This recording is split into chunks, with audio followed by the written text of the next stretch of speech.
young Marty off that screen there. That's a little dated. And a quick trivia question. Abraham Lincoln spoke for 2 minutes at Gettysburg, and he carefully wrote out everything that he said. He did not memorize it at all. He read from a piece of paper. And in contrast to Edward Everett, who spoke for 2 hours and he memorized it. But since this is a Gettysburg address I'm going to be talking about, I did not memorize the speech. Instead, I put it on my iPad. So read it down. All right. At 4:30 p.m. on Wednesday, July 1st, 1863, the first day of the Battle of Gettysburg, Union Army of the Potomac's commanding General George Meade concluded that General Lee was rolling the dice and committing his entire Confederate Army of Virginia to the fight. In the days before, the Union Army was spread across northern Virginia, its various corps spaced like the tips of a finger of a hand spread wide. Not knowing Lee's exact location or intentions, Meade had arrayed his corps across a broad front in order to respond quickly and concentrate wherever Lee was found. And Lee had now been found, concentrating at Gettysburg, hoping to force the fight that Lee hoped would bring the decisive blow against the Union. Meade sent out an urgent message to General George Sedgwick, commander of the Army's 6th Corps. The 6th Corps was resting for the evening in Manchester, Maryland, having marched 63 miles over the previous 3 days from Poolesville, Maryland, just outside of the D.C. suburb of Rockville, to Manchester, Maryland, northwest of Baltimore. Darkness had fallen on July 1st when Meade's first messenger rode up the ridge to the Fort Hill School, Sedgwick's headquarters on the south side of Manchester. Within minutes, Sedgwick had issued orders to the commanders of the 36 regiments of infantry and 8 batteries of artillery, telling them to form up quickly and move out down the road to Gettysburg. It was an epic march, one of the most extraordinary of the entire war. The 6th Corps marched 37 miles in 17 hours to reach Gettysburg on Thursday afternoon, just in time to save the day. According to the 1978 book Roads to Gettysburg by John Schlitt, quote, "Along Cemetery Ridge, the news spread like wildfire. Cheers rocked the air. The Confederates must have wondered what was happening." And it was on this very Cemetery Ridge, 141 days later, on November 1st, 1863, that President Lincoln gave a few remarks dedicating the cemetery, which now contained the final resting place of thousands of Union soldiers who had died in the battle. While I am not, unlike Chris Kenny, a Civil War reenactor, this morning, on the 8th, it's 160 to you guys, anniversary of the date of the Gettysburg Address, I ran in sneakers, not army boots, 26.2 miles around another Pennsylvania town, the Philly Marathon, as a tribute to those brave men Lincoln spoke of as concentrating the Gettysburg battlefield. 4 miles from the end, I passed the Laurel Hill Cemetery, where General George Meade, the commander of the Union Army at Gettysburg, is buried, having died at age 56, only 9 years after the battle. At mile 25, I ran past the imposing 10,000-pound General Grant statue. The statue, unveiled on April 27, 1899, Grant's birthday, was attended by President McKinley, followed by a celebratory dinner at the Union League of Philadelphia. The final part of the festivities took place that day at the Academy of Music, where multiple orations were given regarding Grant, the statue, and Grant's contribution to winning that very war, which Lincoln urged the nation to take increased devotion to that cause for which they, the Union dead at Gettysburg, gave their last full measure of devotion. Also buried near General Meade in that same Mount Laurel Cemetery is Confederate General John Pemberton. It was Pemberton who surrendered Vicksburg to General Grant on July 4, 1863, 1,000 miles away, but on the exact same day the Confederate Army began its retreat from Gettysburg. That day, General Lee left behind thousands of dead Confederate soldiers who, for urgent health reasons, were buried in shallow graves along with Union soldiers. When the two great armies moved away from Gettysburg on July 4, 1863, they left behind thousands of bodies of men and horses decaying in the summer sun. David Wills, the town's leading citizen and also a lawyer, arranged for the animals to be dragged into piles and burned. And after considerable negotiation, he found workers to bury the men hastily in temporary graves. 2 months later, the Union soldiers were disinterred from their temporary graves to a more fitting place, the newly created Soldiers' National Cemetery, the dedication of which President Lincoln was invited to speak on November 19, 1863, to make a few remarks that he thought the world would little know nor remember. Lincoln wasn't the main speaker that day. That role was ably filled by the famous orator Edward Everett. Wills invited Everett on September 23 to speak at Gettysburg a month later, October 23. But a month was not sufficient time for Everett to make his customary preparation and research for a major speech, especially given that official accounts of the three-day battle were just appearing. Everett said he wouldn't be ready until at least November 19th, and Wills seized upon that date. It was sometime after that, when Everett committed to speaking, that Wills invited President Lincoln to deliver a few appropriate remarks to open the cemetery. Now Everett at 2 hours and Lincoln at 272 words each did what was expected. According to the day's program, Everett was to give an oration and Lincoln was to give dedicatory remarks intended to make the cemetery dedication formal, somewhat like a modern day ribbon cutting ceremony for a road or a park or a trail. Now Everett was a famous scholar and public speaker in an era before pre-recorded video and audio. Everett had researched carefully the details of the battle. For 2 hours, from memory, Everett meticulously set forth the virtues of the Union Army and the Union cause. He set forth in detail the events leading up to the battle and provided a detailed account of the strategic movements of both the Union and Confederate armies. The author, Gary Wills, described Everett's 2 hours of oratory as like a modern docudrama on television, telling the story of recent events on the basis of investigative reporting. Good prose and good theater, delivered with a voice that was sweet and expertly modulated, and much like the length and pacing of a modern rock concert. While Everett's speech was an eloquent and expansive account of the battle and the larger context of the Civil War, at the end of the day, he acknowledged that his oration had been superseded by Lincoln, reportedly telling the president, "I should be glad if I could flatter myself that I came as near to the central idea of the occasion in 2 hours as you did in 2 minutes." Lincoln's brief, but carefully read and carefully prepared dedicatory remarks were in lean contrast to Everett's oration. But Wills also notes that Lincoln, similar to Everett, cared about the music of words, and that Lincoln read everything aloud, even newspapers and speeches out of Shakespeare, driving his aides crazy. Mark Twain once said, "Few sinners are saved after the first 20 minutes of a sermon." And at 2 minutes, the Gettysburg Address is more like a musical song of the day. Triple phrases sound out like a drummer's solo with no end or but to slow the beat. We are engaged. We are met. We have come. We cannot dedicate. We cannot consecrate. We cannot hollow. There subsequently arose a myth that Lincoln jotted his brief remarks on the back of an envelope or a piece of cardboard while riding the train 120 miles from DC to Gettysburg. There is no evidence to support this myth, and the evidence is all to the contrary. Lincoln's Illinois law partner, William Herndon, having observed Lincoln's careful preparation of cases, recorded that he was a slow writer who liked to sort out his points and tighten his logic and his phrasing. That is the process Lincoln used in his other memorable public statements. It's impossible to imagine him leaving the Gettysburg Address to the last minute. A funeral oration, or Greek ephetos logos, is a formal speech delivered on the ceremonial occasion of a funeral.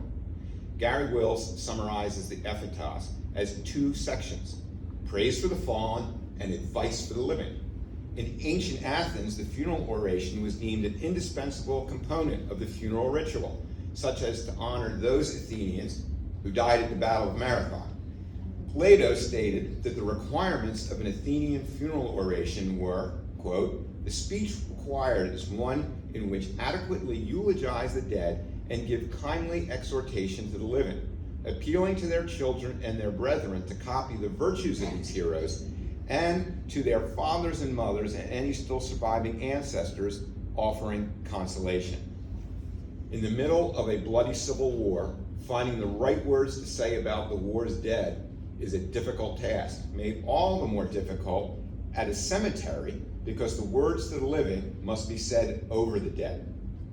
Lincoln spoke of the brave men, living and dead, who struggled on the very ground of Gettysburg. His juxtaposition of the living and dead served to honor those dead who gave their last full measure of devotion, but to also stress the ongoing struggles of the living. The battle may have ended, but the war and the ideas the Union fought for lived on. Lincoln noted that the world would little note nor long remember what he said that day, but it could never forget what they did here. This is a universal sentiment at funerals, that words may fade, but deeds and legacies endure. It's a homage to the soldiers, recognizing that their actions spoke louder than any words. Lincoln's closing remark called for the living to be dedicated to the great task remaining before us. This phrase is reminiscent of funeral rites in which attendees are reminded of the deceased's values and urged to carry them forward. Lincoln rallies the nation not just to mourn, but to ensure that these dead shall not have died in vain. 87 years ago, the members of the Second Continental Congress signed the Declaration of Independence, which contained the words, "All men are created equal." Well, that's not very catchy, is it? So let's try another great opening line. 87 years ago, our fathers brought forth upon this continent a new nation, conceived in liberty and dedicated to the proposition that all men are created equal. Now, 87 years ago is 87 years. 1776, the year of the signing of the Declaration of Independence. Lincoln has now anchored his remarks on the event and the idea from which he urges his audience to complete. 87 years ago immediately invokes a sense of the past, of history. This temporal reference serves to remind us of the nation's birth, but also sets a somber, reflective tone, as one might find at a eulogy. Lincoln's opening sentence, anchored by the country's founding date, set a precedent for other famous lines. Franklin Roosevelt, yesterday, December 7th, 1941, a date which will live in infamy. The United States of America was suddenly and deliberately attacked by the air and naval forces of Japan. The Reverend Martin Luther King, 50 years ago, a great American whose symbolic shadow we stand today, signed the Emancipation Proclamation. This momentous decree came as a great beacon of light, of hope, to millions of Negro slaves who have been seared in the withering flames of injustice. It came as a joyous daybreak to end their long night of capacity.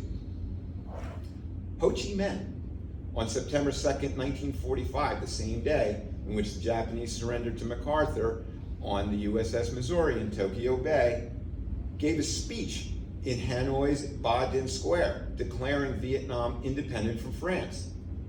Ho started his speech with the following opening line: "All men are created equal. They are endowed by the Creator with certain unalienable rights, among them life, liberty, and the pursuit of happiness," and then noted in the second sentence, this immortal statement was made in the Declaration of Independence of the United States of America in 1776. Well, why was Lincoln's reference to the founding statement in the Declaration of Independence, "All men are created equal," so effective? Lincoln was not college educated and was not a learned author or academic like Edward Everett, but Lincoln had for this task the practical experience gained from a humble upbringing. It is said that a former prosecutor makes the best defense attorney because he knows the other side's tricks. George Washington was chosen as the commanding general of the Continental Army because he was raised in the camp of his British foe, who educated Washington in the art of war and made him an officer to fight against the French in the French Indian War. In the Bible, Moses was chosen to lead the Israelite slaves to freedom from Egypt because he was educated in the courts of Pharaoh, was a commander in the Egyptian army, and was, quote, learned in all the wisdom of the Egyptians. As the author of the Emancipation Proclamation, issued 10 months before the Gettysburg Address, Lincoln became known as the American Moses. An African-American man who had run away from slavery to join a Union regiment wrote, "Lincoln was indeed our Moses. He gave us our freedom." Like Moses, Lincoln was raised in the camp of the slave power. Lincoln grew up in the slave state of Kentucky, where his conscience was educated in the sight of the slave owners' monsters, tyranny, and cruelty. It was in this camp that Lincoln became familiar with the resources and the legal construction of that particular institution, and the slave power's citations to the Bible and the Constitution as the defense of slavery. Lincoln, knowing the other side's tricks, was particularly situated to make the Gettysburg Address about the Declaration of Independence and not the Constitution as the nation's founding document, and all men are created equal as the founding proposition. Lincoln closes the Gettysburg Address with the line that this nation under God shall have a new birth of freedom, and that government of the people, by the people, and for the people shall not perish from the earth. When Lincoln said government of the people, by the people, for the people, he was referring to all the people of the nation, including those who were not free before the Civil War or at the time of the ratification of the Constitution, including people who the Civil War had given a new birth of freedom. By using the birth analogy, Lincoln made the Declaration of Independence the nation's founding document, not the Constitution, which had enshrined slavery with such provisions as the Three-Fifths Compromise for slave states and congressional representation. Lincoln stated the nation had been conceived in liberty and dedicated to the proposition that all men are created equal. Lincoln made the signers of the Declaration of Independence, not the drafters of the Constitution or the Bill of Rights, the founding fathers. Lincoln made equality among all men a founding principle. At the time, the concept of equality was not in the Constitution. It only got there with the post-Civil War 14th Amendment after Lincoln's assassination, but based in measure to Lincoln at Gettysburg pinning the founding idea of the country on equal rights for citizens regardless of prior servitude in Southern slavery. Lincoln reframed the very foundation of the American nation in this speech. By invoking the 77 years ago timeline, Lincoln takes the listener back to the Declaration of Independence rather than the Constitution. By doing so, Lincoln subtly shifts the nation's grounding principle, making the fight against slavery not just a military or political necessity, but a moral one that aligns with the nation's core values. The address positions the dead at Gettysburg as martyrs who had given their lives not just for the Union, but for the greater idea of democracy itself. Gary Wills' book highlights the way that Lincoln interlocks his sentences, making them a consistently self-referral system. This linking up of explicit repetition amounts to a kind of hook and eye method for joining the parts of his address.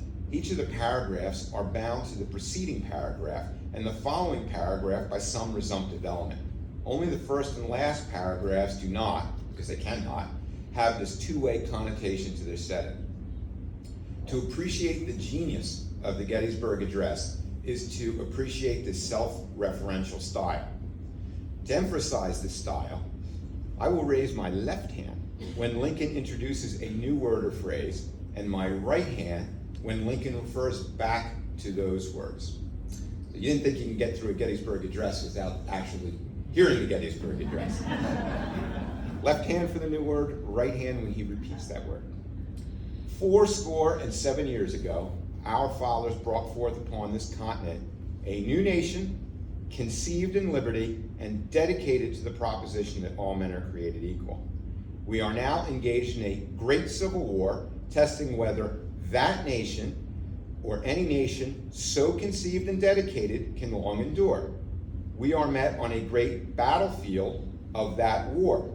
We have come to dedicate a portion of that field as a final resting place for those who gave their lives that that nation might live.